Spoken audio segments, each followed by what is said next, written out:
1968, an organization called AIM, or the American Indian Movement, was established to advocate for Native American rights in the United States. Agitated by generations of abuse through breaking treaties, stripping sovereignty, stealing land, and a consistent battle over civil rights, these activists decided to rebel against the government that continued to neglect them. In 1972, after organizing and informing their fellow protesters, the leaders of AIM led a march from St. Paul, Minnesota to Washington, D.C., which they termed the Trail of Broken Treaties. Once they reached the nation's capital, they occupied the Bureau of Indian Affairs building for 6 days. The activists barricaded themselves inside, scoured through government records, and threatened to release incriminating evidence of American Indian abuse. The president of the time, Richard Nixon, while still seeking re-election, was careful in his reaction to these protesters. Mindful of his image, Nixon ensured these protesters that he would evaluate their 20 points paper and in turn reform the U.S. government to better suit their needs. By clearly listing their demands and by showing a steadfast dedication to their cause, these revolutionaries forced the government to publicly react, leading to a federal reform. This is the Trail of Broken Treaties, AIM's revolution, Nixon's reaction, and the government's reform. The early 1800s, America faced an era of manifest destiny, the concept that Americans had the divine right and duty to move west. However, this often meant tribes living in the desired areas were removed from their ancestral homelands. This came in the form of the Indian Removal Act of 1830. This act, campaigned by President Andrew Jackson, forcibly relocated Native American tribes from the southeastern part of the United States. This policy resulted in immense suffering and death, as seen on the infamous Trail of Tears. This led to an estimated 4,000 Cherokee deaths and set up generations of tribes to suffer due to the undesired territories' lack of natural resources, and the loss of much of their own historically important sites and artifacts. Forced into these new territories, these tribes endured systemic poverty, inadequate housing, and poor health, and faced decades of government neglect and broken promises. Generations later, many on reservations faced high unemployment, poverty rates, and a lack of basic infrastructure like indoor plumbing. A federal relocation policy had also pushed many Native Americans into cities, where they often experienced isolation and discrimination. Nearly a century later, the descendants of these raw people decided to do something about their unjust loss. Galvanized and largely inspired by the successful nonviolent civil disobedient tactics of the civil rights movement, several leaders within the American Indian community met and planned out how they could address their concerns. Then, in July of 1968, the American Indian Movement, or AIM, was born. This organization will be a revolutionary response to the systemic issues Native Americans were currently facing during the time, including police brutality, racial profiling, poor housing, and high unemployment.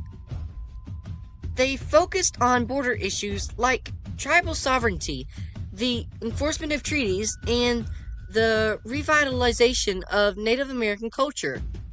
AIM soon gained national prominence through highly publicized protests, such as the occupation of Alcatraz Island, where activists held a 19-month occupation of Alcatraz Island.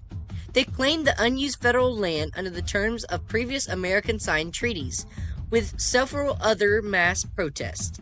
America was forced to listen. Then, in the autumn of 1972, the leaders of AIM decided on a more direct approach to their demands. Together, they organized a caravan of protesters that would collect eastward across America, gaining members as they traveled. This journey began in St. Paul, Minnesota, with a destination of Washington, D.C. Along the way, they carried with them a promise and a burden. This was the Trail of Broken Treaties, a journey not of tears, but of resolve. They were not merely recounting history, they were delivering the accumulated weight of centuries of broken promises directly to the federal government's doorstep. The caravan gathered momentum and were joined by tribes along its route. They moved like a flowing river of resistance that carried with it a wave of demands called the 20-point position paper. This was a list of demands including a commission to review broken treaties, land reform in the form of restoring 110 million acre native land, and protection of Indians' religious and cultural integrity. Their expectations written out, they arrived in D.C. However, upon reaching the capital, the activists were met with a wall of indifference, and their promised meetings were canceled. Once again, the federal government failed to keep their promise, which further upset the activists. This spark of disrespect ignited a fiery 6-day standoff between protesters and the city's police. In an act of defiance, protesters occupied the Bureau of Indian Affairs building, blockaded the police, and established a temporary base of operations. While inside, they discovered damning evidence of federal mismanagement and corruption. While this information should have been the primary focus of the press, the media fixated on images of property damage, ultimately distracting America from the core issue. In response to the revolution, President Richard Nixon carefully navigated the resistance. Seeking re-election, Nixon made sure to not repeat the mistakes of previous leaders. During the civil rights movement, protesters were depicted being blasted with fire hoses and being attacked by police dogs. In an attempt to avoid public embarrassment, Nixon had federal representatives speak with Ames leaders. Once informed of their 20-point position paper, Nixon promised to evaluate each point with his cabinet leaders. Then, after 6 days of occupation, the Nixon administration negotiated a peaceful exit despite the damages. They offered travel funds up to $66,500. These protesters were also given immunity from prosecution for defacing federal property and occupying the BIA despite the more than $700,000 of physical damages to the facility. The most important impact of this movement resulted in officials agreeing to form a federal task force to review the 20 points position paper.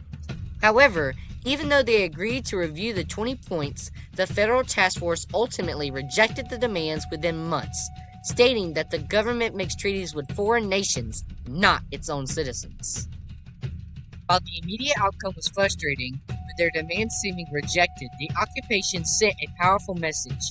As one leader famously put it, they had sent one hell of a smoke signal. It united indigenous nations like never before, laying the groundwork for a new era of Native American activism and inspiring later events like the occupation of Wounded Knee. The Trail of Broken Treaties was a loud, defiant step towards holding the government accountable for its past failures and demanding a just future. Actually keeping some of his promises, Nixon, still seeking re-election, met in person with representatives from these tribes. Together, they agreed on some level of reform. Documents such as the Indian Self-Determination and Education Assistance Act of 1975 was passed 3 years after the Trail of Broken Treaties. This act allowed tribes to take over the administration of federally funded programs so that they could play a more active role in their own education. They also established the Indian Healthcare Improvement Act of 1976, which addressed the chronic underfunding of Native American healthcare. Finally, with the help of the UN, modern-day activists helped establish the United Nations Declaration of Rights of Indigenous Peoples in 2007, based upon the 20 points position paper from the Trail of Broken Treaties. This organization sets up a global approach for how countries should treat their native populations. While the original American Indian movement, AIM, fractured decades ago, successor organizations continue to fight for indigenous rights today.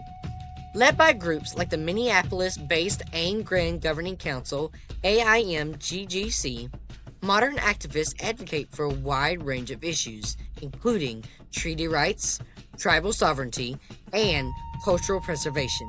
They also support indigenous peoples worldwide and provide community services, though their efforts are sometimes complicated by internal disputes. Ultimately, AIM's revolution against the federal government's broken promises forced President Nixon to react, and in turn, reform in the form of several policies designed to tackle these detrimental issues.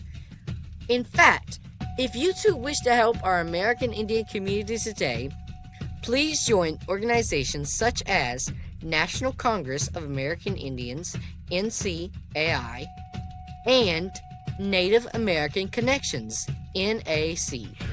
While our historical relationship with these tribes are scarred by broken treaties, perhaps today we can inspire positive change and dissolve decades of systematic oppression over time.